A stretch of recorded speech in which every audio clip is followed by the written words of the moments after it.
Thinking Basketball Podcast. My name is Ben. Welcome back to another episode. And today, we need to catch our breath, I think. This is one of those, I can't believe I have a podcast show to talk about basketball, because there was a lot of basketball over the weekend. Kevin Durant didn't even come back. He's scheduled to come back in a couple days. Hasn't played yet for Phoenix. That was supposed to be the big marquee game on Saturday.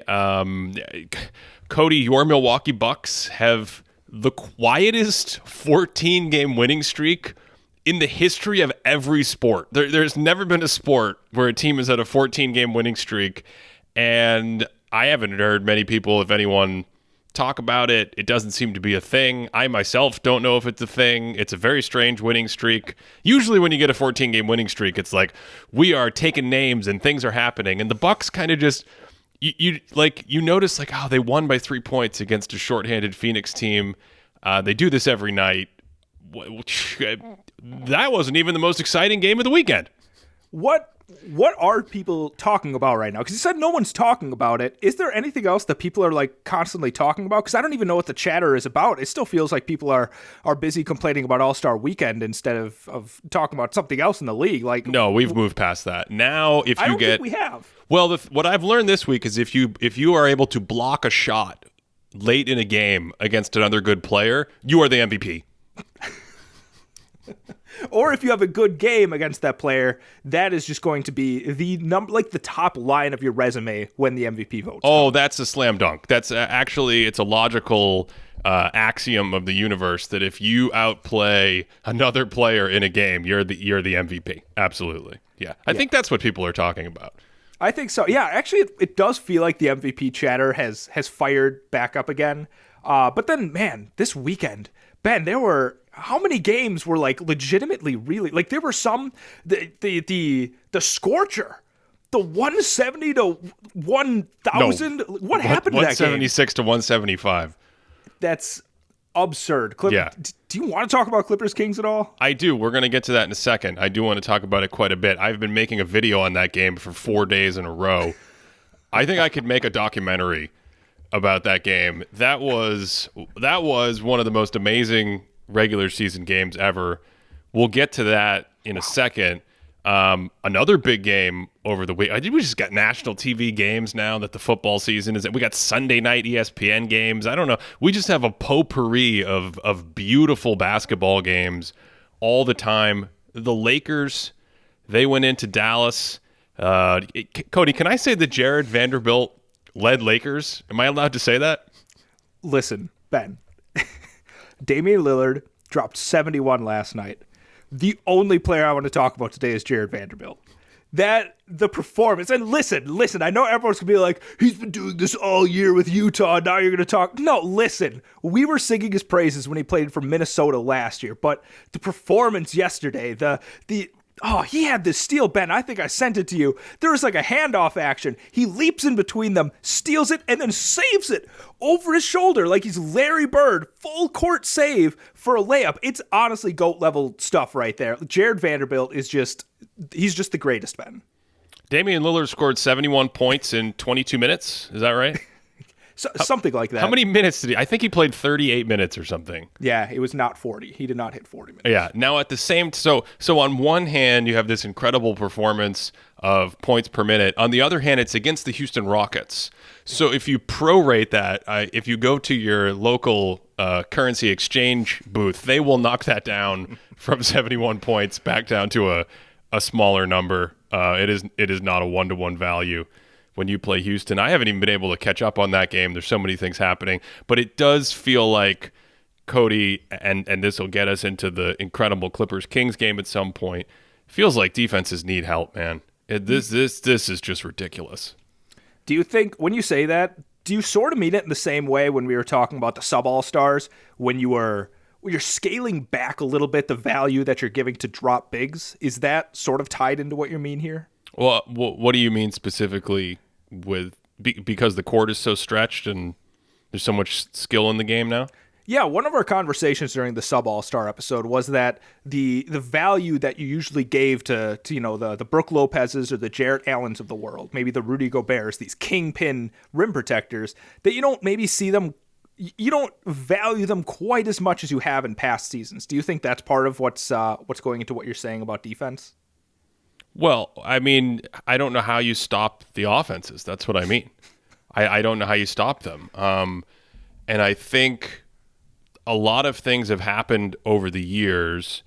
If we could hop in our little DeLorean here and jump back in time about 2 decades, the league was really plodding and slow and full of big, strong, like girth and strength and muscle became valued at the end of the 90s into the early 2000s.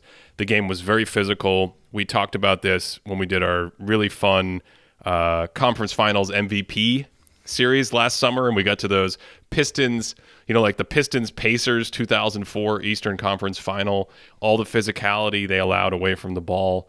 And so this was a period in time where defenses were kind of winning to the detriment of the fans. It was a slog, 68 to 65 kind of playoff games, and the efficiency was down as well. And so because it was a big physical giant game with a lot of strength and power versus quickness, speed, and agility, you had less efficiency, you had less shooting on the court, potentially less skill on the court in terms of ball handling, playmaking, and whatnot. And then in addition to that, it was slow, so your pace was down. So you had this combination of like low efficiency and low pace, and that's how you get 75 to 72 as your average score in a playoff series. That's how you get these games. It always seems to come up with me with Kevin Garnett conversations because that's when he peaked. He peaked in 2003 and 2004. And then people go back and they look at the box score and they're like, is Jimmy Butler better than Kevin Garnett? Because I noticed Kevin Garnett only scored like 27 points in this game. It's like, yeah, he scored 27 points and the Timberwolves scored 75. So it's like a 40 burger today. And so all this is to say, like, building up to why I think defenses need help today, the league started putting in rules and trying to incentivize more offense. Freedom of movement, don't foul players away from the ball. This helped the 7 seconds or less pace and space Suns, all this kind of stuff where we have more speed in the game, we have more agility in the game. And then over the years, as I've chronicled before, I have a 30-minute video on the evolution of the rules on the Thinking Basketball YouTube channel. They've been more liberal with things like ball handling, where you can carry it and take 3 steps, and you get a gather step, and you can get a gather step and 3 steps and a carry, and you can basically pause your dribble. The Euro step, which allows you to pause your steps and slow down and fake people out. And you couldn't really do that in the old days. 1, they would just call it a travel. 2, you need the gather to set up the Euro steps. So before the gather let you pick it up and then take 2 giant steps, you really couldn't do that. We now see players like carry it and pause it and turn it over. And that combined with moving screens, which has just gotten more and more loosely called over the years.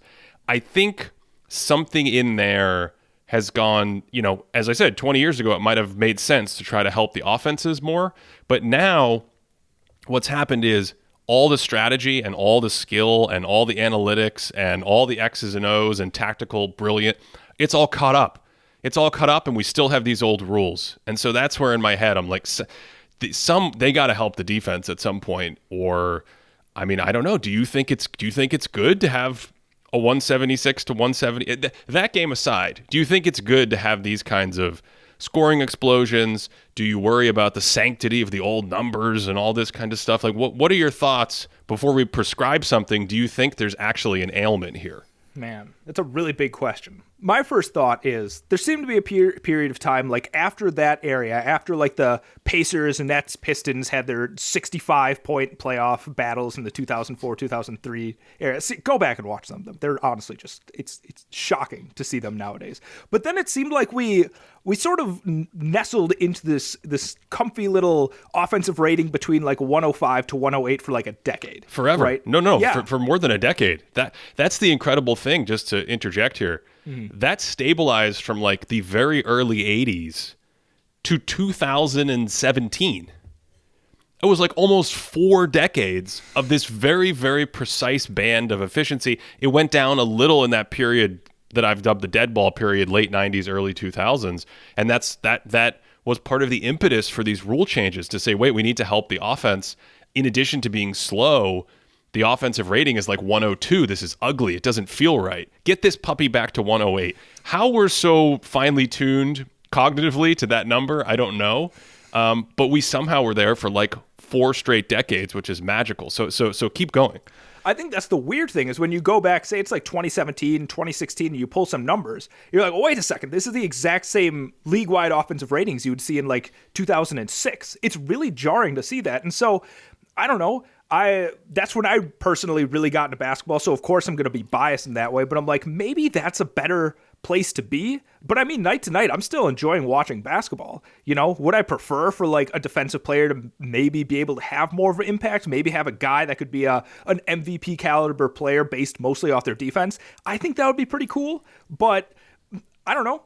The NBA is pretty fun. Yeah, I do think it's impossible at times to actually play defense, but my question back to you then, Ben, is like, what can we actually do about it? Because I think once you allow things to happen, I think it's very hard to take that away, right? And so is there an element of like, I don't foresee them actually taking away or making dribbling rules more strict or anything, or like making screening rules more strict or something like that. So what can the NBA actually do to cool it off a little bit and maybe bring it down to, let's just say, even like a 110-ish range for league-wide offensive rating?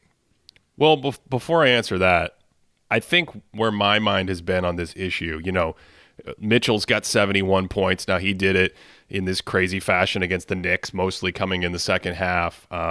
Dame Lillard has 71 points against the Rockets. The league-wide offensive rating the last month is 116, which is just, you know, if, like I said, if you tracked it for 40 years, it's like 105, 107, 106, 108, 105, 107, 106, 108.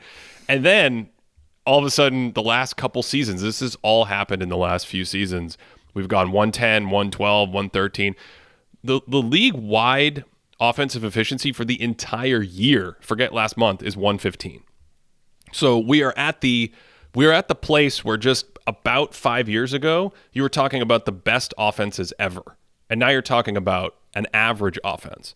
And so for me, I think the kind of place I'm settling into is if tactical advantages, like putting more shooters out there, the crazy three-point shooting, the skill we see from big men, some of these X's and O's concepts we've talked about in the last few seasons, movement, shooting, multiple guys sprinting around into screens, faking the screen, ghosting, peeling off and veering in the corner. The defense has to triple switch and scram. And if the offense wins that tactical rap battle, as Cody started bobbing his head as I was diagramming that imaginary play, and it settles us at like 119 points per 100 possessions, I think that's fair. I think it will be explosive and exciting for fans as long as there are still plays where defensive players can make great defensive plays. And I don't just mean like a block or a steal. I mean, it's late in the game, some action fizzles out, and a defender is on an island and he can absolutely lock someone down. I think that makes fans excited.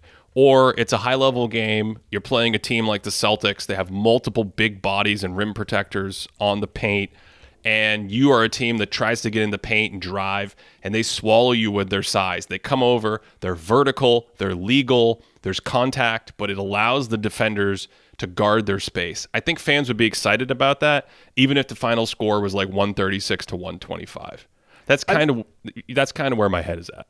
Yeah. I like that. I like that for sure. Because I think defensively, and I think defense is an interesting conversation once we get to the Clippers Kings. But another thing that's part of it is just like the baseline skill of offensive players in this league right now. It's nuts. It's unreal. Like we talked about it before where we kind of, you know, one of our superlatives that I put out there was like the best non-shooting shooting guard in the league. And our point with that was like, there are basically no shooting guards left in the NBA that can't shoot the ball. And that sounds like a oxymoron. Like you can't can't be like, oh, of course, that's like, it's in the name. Of course you need to be shooting. But go back to like 2005. There's plenty of guards, like Eric Snow, like starting next to LeBron James. Like that's just a guy that can't space the floor. And he wasn't alone, right? There were plenty of guards like that. Even Brevin Knight, right? These guards that could kind of like move the ball around, could dribble. They like were floor generals, but they couldn't really space the floor. I popped into like the Bucks game yesterday for the hottest of seconds, right? I watched for a few minutes. And in this like short amount of time, Giannis is out. I see Grayson Allen handling the ball. Bobby Portis is at the top, right? And Bobby Portis and Grayson Allen are doing this two-man game where Allen is giving the ball to Portis, and Allen is like trying to run some routes, loses man, gets the ball back, bursts into the paint, and then like skips a one-handed skip pass to the weak corner. And I'm like, this is Grayson Allen doing this. Like if someone sent a clip of someone in like 1994 doing it, it'd be like, oh my God, this is the greatest passer of the 90s. It's incredible how good every single player, every single rotational player on a good team is in the NBA. And I think that contributes to a high degree to what we're talking about. Yeah, and I'm not sure some of those dribbling rules can be curtailed, to your point. I don't know if you can ever put that kind of genie back in the bottle.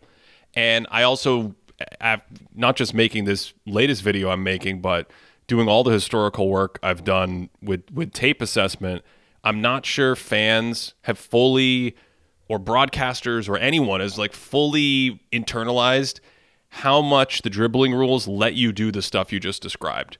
Because if you had to worry about keeping your hand under the ball or kind of palming the ball and letting it sit up, or most importantly, pausing the dribble, that all that hang dribble, hesitation stuff, all these hezzy moves, they all were illegal for decades.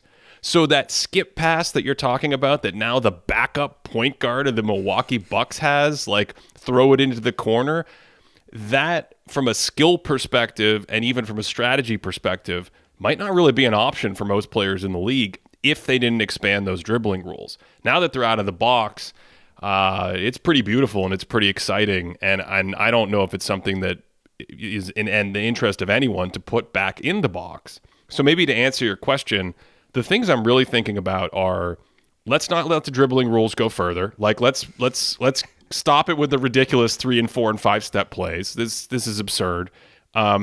We don't have to have guys like totally carry it. The Jordan Poole, Ja Morant. Like maybe we could just try to put a line on it for a couple decades and see if we could stop it.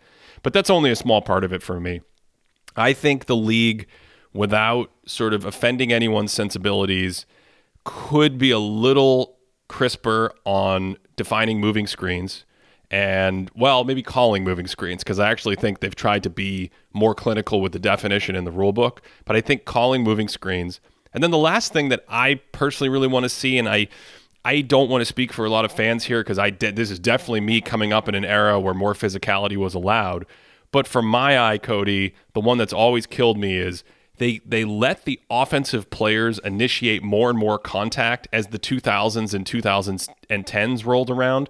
And that's the one that I think offends certain fans. Maybe it's just from older eras, but it's like you got to let guys slide and move their feet and have some level of contact.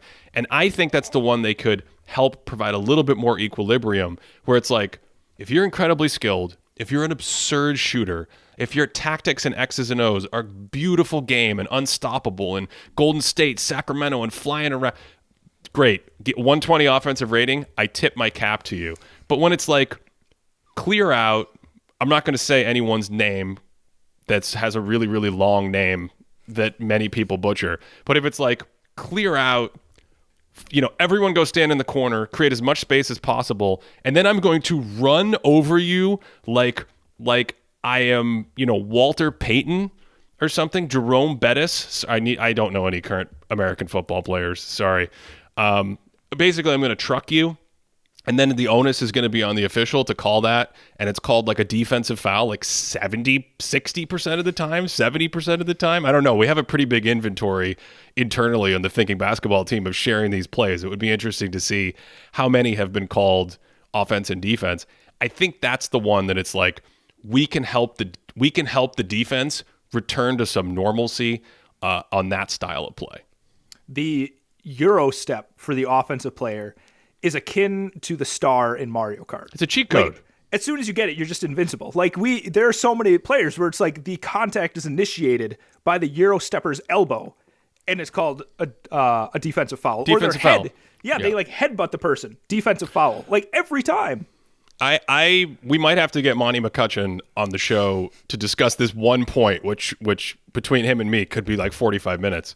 I asked him about this. I can't remember if it was on air for our Thinking NBA Twitter Spaces collaboration we do, if it was before or after. I can't remember. But one of the things he said goes back to being strict about definitions. Is he said, like, of course you don't have to be set to take an offensive foul, but when you're sliding your feet, you can't have your feet in the air. You need your feet to be on the ground. So you don't have to like beat someone to the spot and be set. But if you're sliding, we don't want that extra step of your leg and hip cutting off the penetrator. That means the offensive player claim that space first. The problem is the defender is allowed to slow down and pause things and kind of go, oh, I'm going to go this way, I'm going to go this way. And if you stand right in front of him and just slalom with him and you go left when he goes right, you mirror his movements, this seems to be called a defensive foul, even when you guess perfectly. And I assume the explanation from the officials would be like, well, yeah, the player's feet are off the ground, but so are the offensive players. He's just shuffling back and forth. I don't know what you're supposed to do in that situation. And I think that's the kind of thing where I don't know. Maybe the future is 75-point games every night from players. Maybe the fans want to see a 125-point game from a player. But it feels like if we want to get back to that baseline we were at for 4 decades, something's got to be done in the rules to help them, because the skill and the tactics, they're too good. They're just too good at this point. The slow down pogo stick Euro step as well. Like you pointed out, I was watching the Thunder recently, and like SGA is just like the best at this, right? He's got so much contortion with his body, and he slows himself down like bullet time so much on this step, right? So it's like this exaggerated step, pauses, and then another step and finishes. And I'm like, oh wow, SGA is really good at this. But then watching a Utah game, and I'm like, oh, wait a second. Jordan Clarkson just did this. That's incredible. Then I'm watching the Clippers and I'm like, Norman Powell? Like, who can't do this at this point? Well, Paul George is another one that I would like to see crack down on, or else in 10 years, we're going to have every player in the league dragging their feet. George has figured out how to break himself. I mean, it's an incredible athletic move. Don't get me wrong. I really marvel at him. 6'9", both in terms of his offense and defensive skills, and some of the mismatches he presents, and some of the ability to guard smaller players at that size. He's really incredible. And one of the things he does is when he goes into his strides and his Euro steps, he drags his back foot, which acts as like a brake and a rudder. And that is literally as illegal as it can get. That you're not allowed to drag your feet across the court. You're supposed to pick them up and take steps.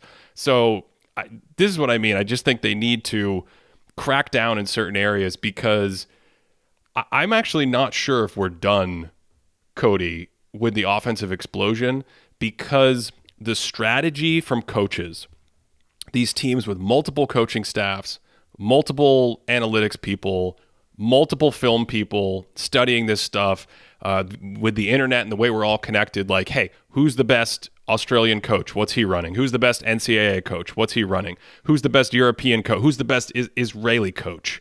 It's just going all over the world and finding these ideas and then applying them to the best players in the world in the NBA. That's what blew me away about the Kings and the Clippers game from, when was that game? Friday night? A couple days ago. This 176 to 175 game.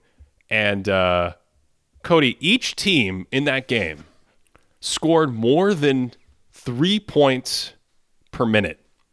Each team in that game scored more than 3 points per minute. That's 144 points in a regulation game. Would you like to guess what year the All-Star game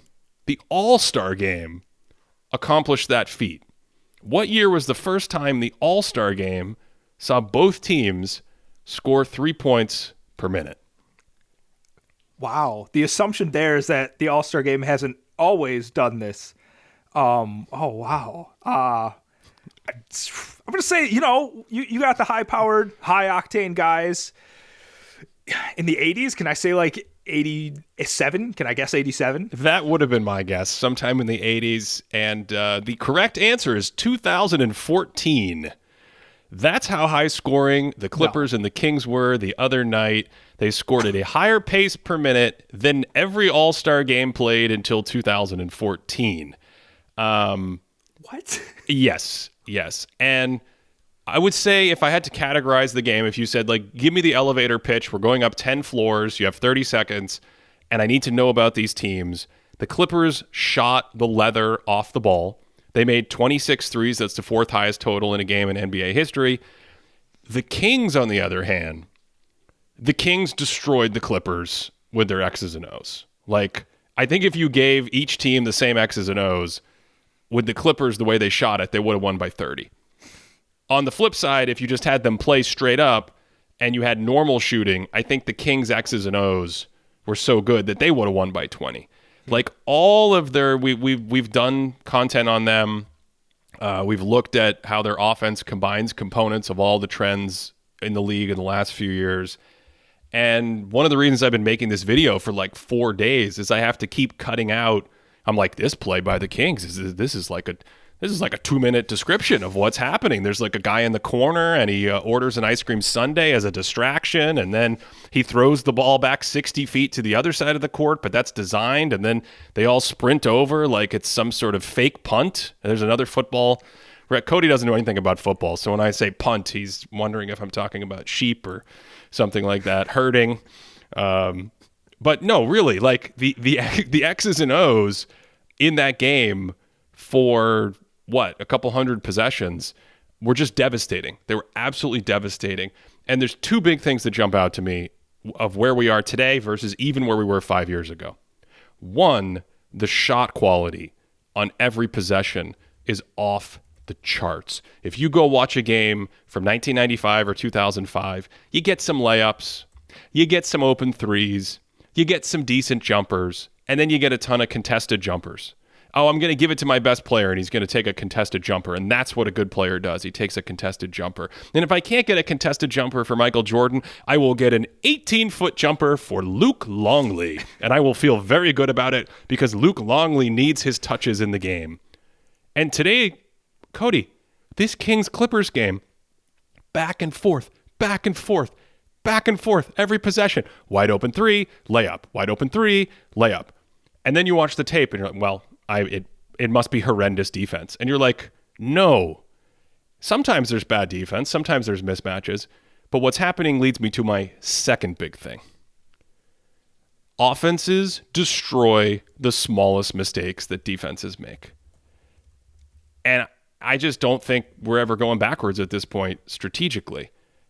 Maybe we need a league of Victor Wembanyama's or something to change the landscape. But right now, if you're like half a step slow getting over a screen and that creates an advantage, you better rotate perfectly, because even if you do, best case scenario for defenses now is like, I hope I give up an open above the break three to the team's third best shooter. That's what I'm hoping for. The second I'm half a step behind on a screen, the efficiency of the shot quality and the ability to take advantage of these small errors and compound them, I think is like nothing we've ever had in the sport before. So you've done some work, and we've talked about the Kings quite a bit this season, right? They're one of our favorite watches, really high-octane offense and whatever else. And I know you're going to go into it a lot more detail in this video that you're going to come out. But what sorts of, like you say that their X's and O's were really fantastic. Is there anything that looks different from earlier in the season? Like, are they throwing out some new wrinkles where you're like, oh, wow, I don't remember the Kings doing this last time I scouted them, or, oh, wow, they tried this for the first time during that game. Is there anything that stood out to you that way that you can use as an example of their X's and O's just dominating the Clippers?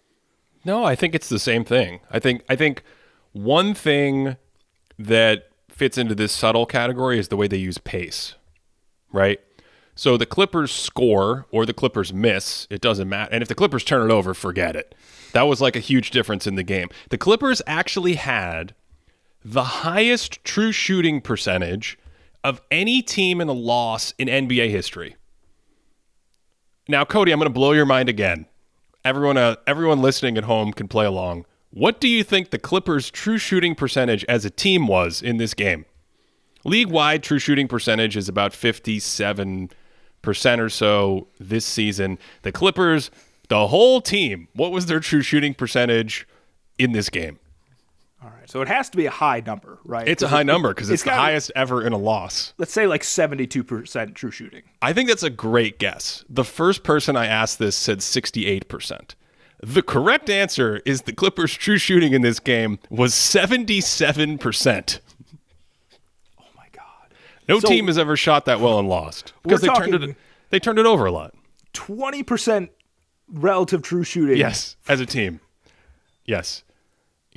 So the turnovers lead to easy offense, misses, the Kings push it, makes the Kings push it, and Malik Monk, I mean, this was a fire and ice kind of thing because we've talked about the Clippers being slow-footed. They were trotting out a new player in Eric Gordon. Russell Westbrook has some defensive warts. Marcus Morris Sr. is a little bit like a turnstile at this point up on the perimeter, and Sacramento attacked that, and they attacked the fact that I feel like if you had a foot race, if you had a relay race between the Kings' top 8 players and the Clippers' top 8 players, I think they might lap them out on an Olympic track. Like, that's the difference in speed we're talking about. And so it's another small thing because pace in transition, the exchange of one possession to another, compounds. The speed of that compounds all these things. So it's like, all right, you're running back on defense and you're Marcus Morris, and you switched onto Kawhi Leonard's man because there's some cross-matching and some rotations when you had the ball, and you're just running back and you're like, okay, I'm going to guard Harrison Barnes now because he's near me. And then you're like, oh, I got to tell Kawhi that he needs to switch on the guy who I used to be guarding, who's Kevin Huerter, who's on the opposite side of the floor. And then you're like, Kawhi, go guard Kevin Huerter. And Kawhi's like, what? And you're like, go guard Kevin Huerter. Cody, by the time this conversation is over, the three-pointer is in the bucket. It takes the Kings about 3 seconds. So it's the same thing they've been doing. Movement, optionality, dribble handoff, Sabonis, space the court, all kinds of counters and just constant shooters and DHO action, dribble handoff action, and then also playing at pace like that and just pressuring you and being precise and sort of pinpoint with their execution. It was glorious. It was absolutely glorious. So I'm going to step away from this game for a second. Don't worry, I'm coming right back to it. Please. But one of your takeaways that you talked about is the shot quality on every possession. And I say this because another game this weekend, right? The first possession of the game really stood out to me, the Celtics and 76ers game. Because the very first possession for the Celtics, a very good high-octane offense, it seemed like they set it up so that Marcus Smart would get a post up against James Harden. And as I was watching this possession, where that's literally what the play is designed to do, he gets the post up, and then he takes a fadeaway over him, a solid post defender in Harden. And I'm like, I haven't seen a play design like this in ever to start a game. Like, this feels very like 2005 Flip Saunders is like, I need to get Ben Wallace inspired, so he needs to get a post up. Or like 2010 Thunder, where it's like, oh, we need to get... No, Kendrick Perkins was the Celtics at that point. But wherever Kendrick Perkins played, being like, we need to start the game with Kendrick Perkins getting a post up so that he'll be our main guy the rest of the game. Yeah, you don't see... That's a great point. You just don't see that in today's game anymore. If you go back and you watch one of these games 20 years ago, a ton of the offense is run through the post, both to score and in then some instances, you're creating through the post. You're throwing it into the post and you're like, oh, maybe I could get a double team and kick it out to the guy on my near side for a 3. That'll show them. This is amazing offense. And today you just don't see that. The Celtics do occasionally look to get Marcus Smart a mismatch. I think a lot of teams around the league look for bigger physical guards that they can get in space. They can get a duck in or a seal near the basket. In this particular case, it's a little strange because James Harden is built like a tank. He's basically bigger than Marcus Smart. I don't know if any human is stronger than Marcus Smart. I guess Grant Williams. Grant Williams ripped through his shoe just jogging in the preseason. But you know what I'm saying. It's a strange idea. Anyway, what were we talking about? Yeah, so going back then to the Kings game, what I found interesting, and you talked about the defense from the Kings. It's weird to even talk about defense in this game, but I actually thought there was some high level defense at times going on. Like, yeah. Kawhi, first of all, I thought Kawhi looked locked. There were a couple like rim deterrence plays where he goes straight up with both hands and forces a kick out. He had a clutch block, I think, in either overtime or double. Oh, you're excited about this. So just like peak Kawhi Leonard block. When was that in the game? It was in double overtime, comes over on the baseline. Didn't look like he got that high. I guess he never does, although I think his vert used to be better when he was younger. But amazing block kind of save at the rim from the weak side, then comes down in transition, gets it on the wing, throws a redonkulous one-handed bounce pass through two players on the wing. The play ended up fizzling out, but Kawhi was nuts in this game, and that's the thing. There were a lot of high-level defensive plays throughout the game. There were some high-level defensive tactics in the game, and it's like, nah, the players are just so good now that great offense beats great defense, both at the individual level. I feel like when we were growing up in the old days, it was like, you could play great defense on Michael Jordan and you could put your hand in his face, but great offense beats great defense. But this is at the team level, right? This is like, well, we're switching. There's a play in the video, I'm just going to give it away, where the Kings triple switch. The Kings triple switch. That's a very advanced tactic. It's kind of like, one guy peels off and goes to the corner. The other guy leaves his man in the corner and goes to the paint to get the big man to prevent the mismatch. And so this Clippers spread pick and roll goes nowhere. And then the center, Nick Batum, relocates from under the basket to the corner and hits a fadeaway three. There's nothing you could do about that. No.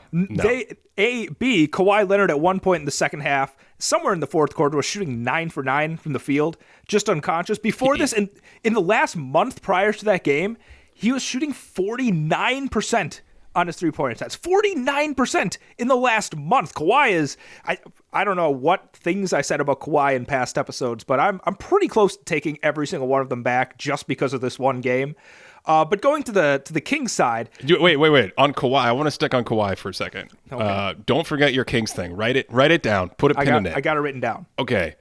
With Kawhi, I assume you're referring to his continual improvement coming back from the ACL. Are you in a headspace now where you think he's a top 10 player again? Because I was thinking about this, watching this game where he goes berserk, by the way. I think Kawhi Leonard, it's like the opposite of some of the other scoring games this season. Kawhi Leonard's game against the Kings the other night, he had 44 points. They were more impressive than maybe 44 points from anyone else in the league. Like, he took 6 free throws. The rest were just hard shots. He had 38 points on ridiculous shots. I'm not sure. I'm really struggling to think of an easy shot that he had, which in and of itself isn't a great thing, but also made the performance just crazy to watch. So this was going to be my point, because I was watching some Jokic game from yesterday. I was watching the Nuggets, and I was like, this guy's just so good at scoring because he just like rotates himself until he's at the basket. None of it looks impressive, but it's still just like an unstoppable scoring package. Whereas Kawhi, where I'm watching this game, I'm like, when's the last time he touched the paint? And not like touching it to like springboard backwards and take a shot. But when's the last time he like tried to dribble and like dribble by someone and finish? Not in transition, not on a post up where he hits his hook shot once in a while. And I think that's the thing that makes me a little bit nervous because, yeah, his tough shot making is great. But who'd the Clippers play yesterday? They played the Nuggets yesterday. The first quarter, he misses his first like 4 or 5 shots. They all kind of rim out. And I'm like, well, this is what's going to happen when you go to the mid range here. And so, yeah, Kawhi's passing looks solid. His defense, when it's ramped up, he looks fantastic. Those hands are still incredible. He's still able to meet people at the rim. But the fact that he's just not generating easy shots, that matters to me, and I don't know what to do with that quite yet. It's too early for me to have a rant about this because no one has really gotten on the Kawhi train yet. But as nice as I think his man defense has looked, Kawhi's weakness defensively has always been off the ball. And both against the Nuggets, although I haven't seen that whole game yet, so I maybe not as prevalent against the Nuggets, but certainly against the Kings, you had possessions where some of these subtle little things off the ball make a relatively large difference when you compare it to the kind of off-ball kind of defenders that have that great strength, that Draymond Green, high IQ, quote unquote high basketball IQ awareness of these plays. And it's just something floating around in the back of my head because it's like when peak Kawhi played, teams didn't run offenses like this. And so I'm watching the game yesterday, and I forget if it was, did ESPN have that game? I forget who was calling that game. I honestly don't remember. Whoever was calling that game said something like, just run your offense away from Kawhi Leonard. And I'm thinking, yeah, but it's not 1998. Like, you're not going to isolate against Kawhi Leonard. You're going to make him like run around a bunch of screens. But wait. So the Clippers actually, they don't want him running around a bunch of screens, so they just switch everything. But I feel like there are more counters to that and more activity around that. And that's what you saw in the Kings game. The Kings have these actions where the Clippers are switching, and in theory, it's supposed to diffuse the action. And they just keep going with more. There's a counter to that counter now. And so you have to really be aware and you have to really be mindful of everything that's happening. And, we've talked about this before, so we don't have to circle these wagons, but that's why I'm just still not clear on, are the Clippers like an okay defensive team? Can they be a good playoff defensive team? Because these things compound when you don't have a lot of size, you don't have a lot of rim protection. And it's like, yeah, Kawhi has had some awesome on-ball possessions, which make me really happy because it's an indicator that he's coming back and the health is there. But this isn't not the same league it was 5 years ago. And going back just a second to talk about a scoring number. So in this last month, in Kawhi's last 10 games, his rim frequency is just a shade under 15%. So 15% of his shots are at the rim. And he's only shooting, according to PVP stats, play-by-play stats, he's only shooting about 52% at the rim during this time. Right? So for somebody that's as on fire as he is, he's basically shooting as well from the three-point line as he is at the rim. Okay. So I guess that's one of those things where like my eyes aren't necessarily lying to me. So, just to put a pin in that conversation, that's what gives me pause a little bit with Kawhi. And going to what you were just saying about defense, you referenced Morris kind of being a turnstile. And I think we had the beginnings of a conversation about this yesterday when I think you mentioned something about Morris being a defensive turnstile. And my response is, what are they going to do about their small ball lineup? Like, can they do a small ball lineup that doesn't have Morris in it? Because the point is, you have to have Batum playing the 5, then Morris is the 4, and then you have Paul George, you have Kawhi, and then Norman Powell, maybe Reggie Jackson. I don't think Russell Westbrook can hold up defensively super well in that lineup unless you're just going like full all out, we're attacking berserker mode on offense. I don't know. Do you think that their small ball lineup that we saw in the playoffs a couple of years ago against like the Utah Jazz, is that still a viable option for them? Well, we did a whole podcast about this. So I'll just say on this one, how many Utah Jazzes are out there to exploit? That's the question for me. They didn't have Zubats in the game the other night. I think there are times he's been huge, so we'll see what happens. But obviously a traditional drop big like that presents his own potential weaknesses to attack on the other side of the court. You have a Kings thought to get to. I'm realizing you talk about the craziness of basketball in the last few days since we've come back from the All-Star break. We just glossed over the Celtics and the 76ers. The 76ers, it feels like they can never beat the Celtics. They were ahead in that game for like a ton of the game. At the end of the game, it's tied, and they run the same play they ran at the beginning of the year that we covered for smartest plays against the Cavs. Tatum in the backcourt, get him coming downhill with a head of steam. This time, subtle difference. I might have been Embiid. I would have to rewatch the play. It might have been Embiid. Someone for Philadelphia realized what was happening and rotated over early, which is a little bit different than the setup of the Cleveland play. Also, the Cleveland play, I believe, was truly after a timeout. This was, they got the ball, they ran something, it went out of bounds, they called it in from the sideline or something. So the difference here is that as Tatum's coming downhill, he reads that extra Philadelphia defender, who I think might have been Embiid, in front of him, slams on the brakes, jimmies up a pull-up 3 to take the game with 1 second left. 197, I think, was the score in that one. I don't know. The scoreboard must have broke. It didn't get over 100. Then they throw it into Embiid, and Embiid hits a 75-footer at the buzzer to tie the game at 100. But he didn't get it off in time by like 0.2 of a second. We didn't. I mean, it's like an afterthought from the NBA this week. Embiid reminds me of Sisyphus, Ben. Like, he toils away. He always finishes in second. He releases the full court shot right at the end. We just have to imagine him happy pushing up that boulder, man. Like, that's at a certain point, like, Embiid's great. He's fantastic. He's going to finish in the top 5 MVP, but he just lives in a world with yet it reminds me of like Durant when LeBron was at his peak in the early 2010s. It's got to be frustrating for him, but he's also one of the best players in the NBA. I don't want to dwell on that too much. Something I found interesting about that, you want to say something? Well, yeah, was it because Paul George the 2 nights later or the next night or the same not yesterday, it was the same day. Paul George hit a buzzer beater at the half court. It's clearly time to end the show. I can't put sentences together. That was at the end of the Nuggets game, right? Paul George hit a half-court shot from like 60 feet.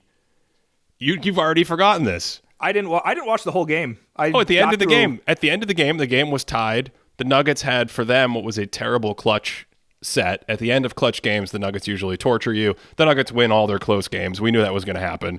He throws it over to Bruce Brown. Bruce Brown misses the 3. And Paul George hits a 60-footer to win the game, but it was like 0.3 of a second after the buzzer on the same day.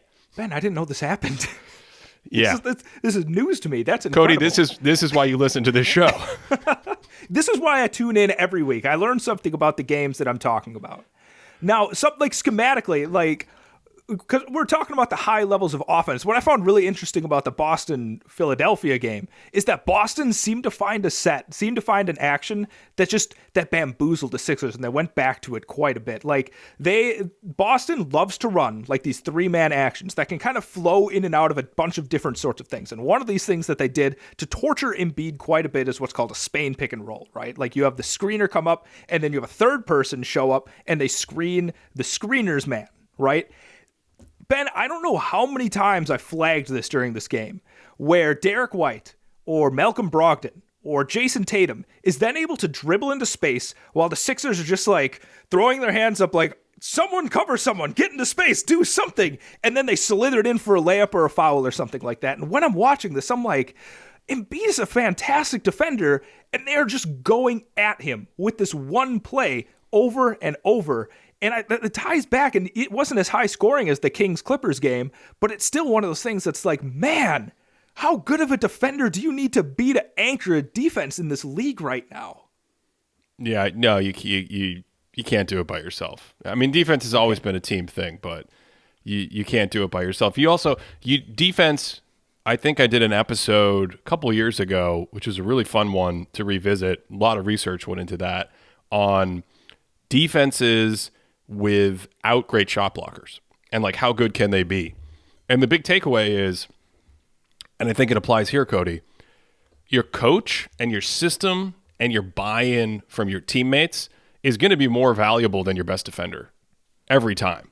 Like if your best defender is the difference between like the 10th and the first best defense by himself, or the 20th and the 7th best defense by himself, the rest of your team and your coaching and your scheme and your buy-in on defending together as a unit, that's going to be the difference between like 7th and 1st by a mile, or 15th and 26th, or whatever it is. And I think we've seen that in the playoffs, where you can have a great defender, and if you attack weak spots elsewhere, one guy can't cover the whole court now.